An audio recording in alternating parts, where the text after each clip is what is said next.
Bismillahirrahmanirrahim. Today we are going to start our lecture number 9. I am Danish Shahzad, our subject mathematics in class 7th, and today we are on phase 3. So today the content of our topic is direct proportion, inverse proportion and related problem कि हमारे पास direct proportion क्या होती है, inverse proportion क्या होती है और इसके related हम problems को solve करेंगे। तो सबसे पहले हम remind करते हैं कि हमारे पास direct proportion क्या होती है। A relation in which one quantity increase or decreases in the same proportion by the increasing or decreasing the other quantity is called the direct proportion। अगर किसी एक क्वांटिटी के इंक्रीज़ या डिक्रीज़ होने से दूसरी क्वांटिटी भी इंक्रीज़ या डिक्रीज़ हो तो इसे हम क्या कहते हैं, डायरेक्ट प्रोपोर्शन कहते हैं। फॉर एग्ज़ाम्पल कि अगर एक आप बलून है, बलून में आप एक हवा भर रहे हैं, तो जो आप हवा भरेंगे उसके अंदर हवा ज़्यादा होगी तो साथ साथ उसका जो वॉल्यूम है वो भी बढ़ेगा, और जो ये मतलब कि जितनी ज़्यादा हवा भरेंगे उतना वॉल्यूम उसका ज़्यादा होगा। तो ये हमारे पास क्या है, डायरेक्ट प्रोपोर्शन है। या फिर उससे जैसे जैसे हवा कम करते जाएंगे तो उसमें जो वॉल्यूम है वो भी कम होता जाएगा। तो अगर एक क्वांटिटी के इंक्रीज़ या डिक्रीज़ होने से दूसरी क्वांटिटी भी साथ इंक्रीज़ या डिक्रीज़ हो तो इस चीज़ को हम क्या कहते हैं, direct proportion.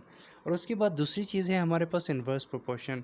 A relation in which one quantity increases in the same proportion by decreasing the other quantity and vice versa is called inverse proportion.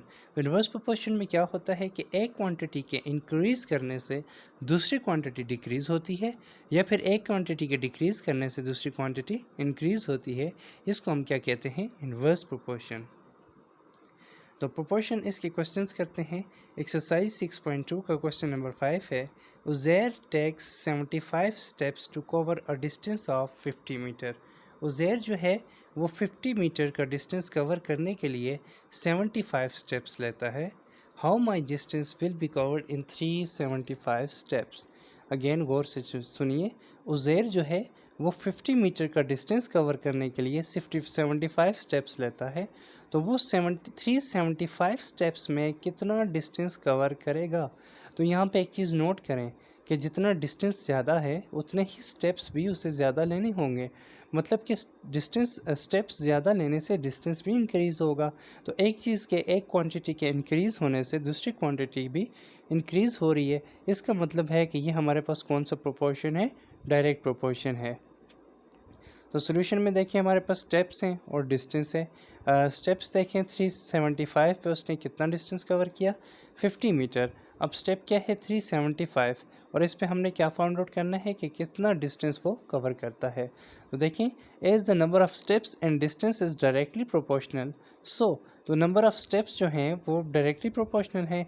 तो 75 रेशो या 375 ratio 75 is equal to 50x ratio 50। तो ये हमारे पास आपस में equal होगी, ये proportion में होगी क्योंकि ये डायरेक्ट प्रोपोर्शन है।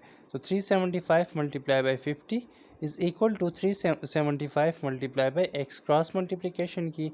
उसके बाद देखें 375 multiply by 50 is equal to 18,750 is equal to 75x। तो x हमारे पास क्या आ गया, 250 क्यों मीटर। 75 को दोनों साइड पे डिवाइड किया तो हमारे पास x की वैल्यू आ गई, और x की वैल्यू क्या आई, 250 मीटर।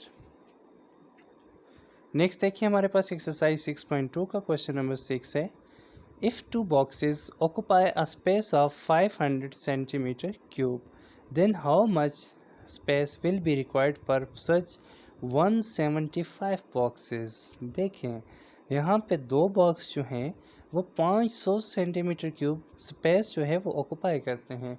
तो हमने बताना है कि 175 बॉक्सेस कितना स्पेस ऑक्यूपाई करेंगे। तो सॉल्यूशन में देखें, बॉक्सेस 2 हैं, स्पेस 500 सेंटीमीटर क्यूब, और बॉक्सेस 175 हैं तो स्पेस कितनी कवर करेंगे, x। तो देखिए हमने क्या कहा था, रेशो हमेशा सेम क्वांटिटीज़ के दरमियान होती है। तो 2 रेशो 175, या फिर हम कह सकते हैं 175 ratio 2 is equal to x ratio 500। तो क्रॉस मल्टीप्लिकेशन की 175 multiply by 500 is equal to 2 multiply by x। तो ये आ गया 87,500 इक्वल टू 2x। और हमने जो है 500 को 2 को दोनों साइड पे डिवाइड किया तो हमारे पास क्या आ गया x 43,750 सेंटीमीटर क्यूब। तो हमारे पास जो 175 बॉक्सेस हैं वो 43,750 सेंटीमीटर क्यूब जगह स्पेस कवर करेंगे। इसके बाद हमारे पास एक्सरसाइज 6.2 का क्वेश्चन नंबर 7 है। An army camp of 200 man has enough food for 60 days. हाँ, एक आर्मी कैंप है जो कि 200 बंदों पर मुश्तमिल है और वो 60 डेज़ की फ़ूड उनके पास मौजूद है। How long will food last if, और अगर तो कितने ज़्यादा अरसा उनकी खुराक मज़ीद चल सकती है अगर एक पार्ट है if the number of the man is reduce to 160, अगर जो बंदे हैं उनकी जो तादाद है वो 160 कर दी जाए। उसके बाद देखें अगर दूसरा पार्ट है अगर उन बंदों की तादाद इंक्रीज़ करके 240 कर दी जाए। देखिए सोल्यूशन करते हैं। मैन कितने हैं, मैन और डेज़ के दरमियान हमारा ताल्लुक है। अगर 200 मैन हैं तो 60 डेज़ की फ़ूड है, और अगर 160 मैन कर दिए तो कितने डेज़ की फ़ूड है। अब देखें यहाँ पे क्या है, इनवर्स प्रोपोर्शन है। जितने ज़्यादा आदमी होंगे उतने कम दिन जो है वो खुराक इस्तेमाल होगी। अगर हम आदमी कम करेंगे तो वो खुराक ज़्यादा दिन इस्तेमाल होगी, और अगर खुराक आदमी ज़्यादा होंगे तो खुराक कम इस्तेमाल होगी। तो देखिए 160 और 200 का प्रोपोर्शन लेते हैं is equal to 60 proportion x। तो 160 इनको क्रॉस मल्टीप्लाई किया, 160 multiply by x is equal to 200 multiply by 60। तो 160 x is equal to 12,000। x हमारे पास क्या आ गया 75, 160 को दोनों साइड पे डिवाइड करने से। तो इसका मतलब है कि अगर हम मेंस को डिक्रीज़ करके 160 कर दें तो जो टोटल 160 कर दें तो कितने दिन 60 के बजाय कितने डेज़ के लिए वो फूड इनफ होगी, 75 डेज़ के लिए। नेक्स्ट देखें, इसी का पार्ट बी है हमारे पास।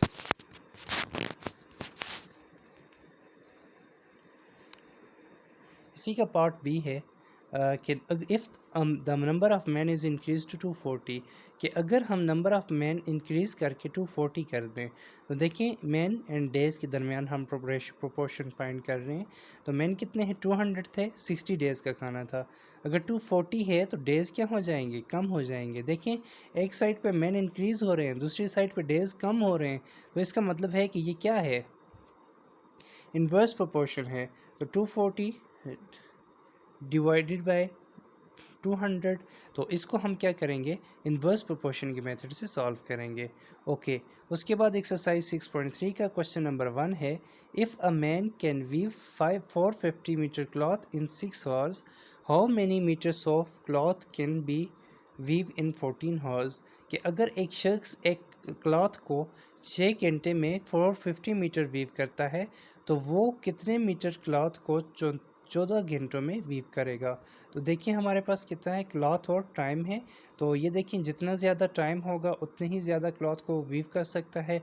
इसका मतलब है कि ये दोनों क्या हैं, डायरेक्टली प्रोपोर्शनल है। तो देखें as the weaving of the cloth is directly proportional to the time. तो ये हमारे पास क्या हो जाएगा, x by 450 is equal to 14/6। तो क्रॉस मल्टीप्लिकेशन के बाद x multiply by 6 is equal to 450 multiply by 14। तो यह हो जाएगा 6x इज़ इक्वल टू 6300। तो x 6 को दोनों साइड पे डिवाइड किया तो x हमारे पास क्या आ गया 1050। नेक्स्ट देखें एक्सरसाइज 6.3 का question number 2। If a 162 kilometer long road can be constructed in 9 months, how many number of months are required to construct a 306 kilometre long road. देखिए एक 162 किलोमीटर रोड जो है वो 9 महीनों में कंस्ट्रक्ट होता है।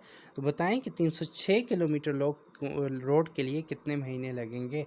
तो यहाँ पे देखिए लेंथ है रोड की और उसके बाद ड्यूरेशन है। तो जितनी ज़्यादा लेंथ होगी उतने ही मंथ्स ज़्यादा लगेंगे।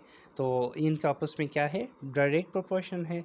तो देखिए 162 किलोमीटर जो है 9 मंथ्स में बना, तो 306 किलोमीटर जो है वो x मंथ्स में बना, जो कि हमने फाइंड करना है।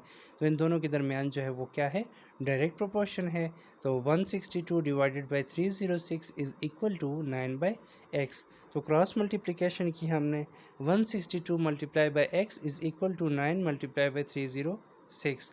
तो क्या हो गया 162x इज़ इक्वल टू 2754। तो 162 को दोनों साइड पे डिवाइड किया तो x हमारे पास क्या आ गया 17।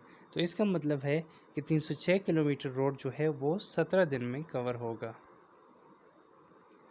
उसके बाद क्वेश्चन नंबर 3 है एक्सरसाइज 6.3 का If 540 men can construct a building in 7 months, how many men should be removed from work to finish the building in 9 months? कि एक बिल्डिंग जो है वो 540 आदमी मिलकर 7 महीनों में कंप्लीट करते हैं, तो उनमें से कितने आदमियों को रिमूव कर दिया जाए ताकि बिल्डिंग 9 महीनों में कंप्लीट हो जाए। तो मैन और ड्यूरेशन के दरमियान प्रोपोर्शनल है। तो देखिए 540 मैन हैं तो 7 मंथ्स हैं, 540 से मैन कम करेंगे तो ड्यूरेशन इंक्रीज़ हो जाएगा, इसका मतलब है इन्वर्सली प्रोपोर्शनल है। तो हम प्रोपोर्शन देखें क्या है, x/4 540 तो 7/9 क्रॉस मल्टीप्लिकेशन, तो x multiply by 9 is equal to 7 multiply by 540, 9x is equal to 3780। F9 को दोनों साइड पे डिवाइड करें, x इज इक्वल टू 420। इसका मतलब है कि 420 लोग 9 महीनों में उस काम को कंप्लीट करेंगे। तो 540 में से 420 निकालें तो 120। इसका मतलब है कि हमने 120 मेंस को रिमूव करना है इस काम को 9 महीनों में कंप्लीट करने के लिए। Thank you, may Allah bless you all.